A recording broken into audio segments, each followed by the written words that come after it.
Shane, your lecture today, which was just so well received, was helping youth workers understand how to nurture an appreciation and experience a response to grace.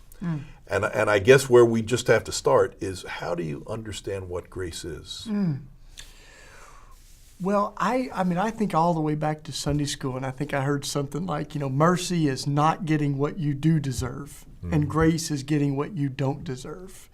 And that, sounds kind of cliche, but I think what we got to start with is by confessing that the church has not always been good at grace.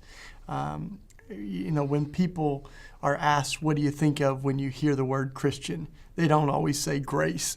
They say judgmentalism, they say self-righteousness, they say all these things that are the very antithesis of what Jesus teaches. In fact, Jesus' harshest words, like brood of vipers, were for the self-righteous religious elite, right? And yet he says to them, the tax collectors and the prostitutes are entering the kingdom ahead of you, So I think one of the things we've got to rediscover is that the church is not a country club for saints.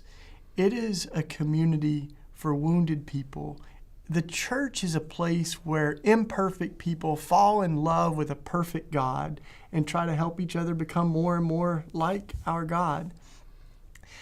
One of the stories I think of is actually Tony's son, Bart, told me this story that he took a bunch of his young kids to this camp. And these were urban kids that many of them had really hard lives. And they go to this camp, way outside the city. And he's like, I wasn't sure anything was going to connect with them and the things they've experienced. He said, but on the way out there, he said they had a flat tire in the van. And it went from bad to worse. The spare tire didn't fit, and Bart said, I just lost it. I started punching the van and cussing it out. And the kids are all looking, and they're laughing, and they're like, oh, God, and then they fix it, and they get to the retreat. And says, at that retreat, one of the kids that had one of the hardest lives dedicates his life to Jesus. And afterwards, he's kind of debriefing. He's like, tell me, what was it? Something in the preaching that resonated with you? Was it the worship? And the kid goes, no, it was on the way up there when I saw you lose it. During the flat tire and cussing out the van, he said, I thought if Jesus can save you, Jesus can save me. And I think that's the good news.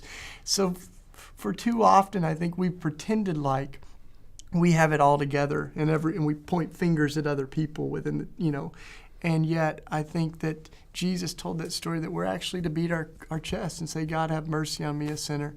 So I don't think that the world is looking for perfect Christians. I think they're looking for honest Christians.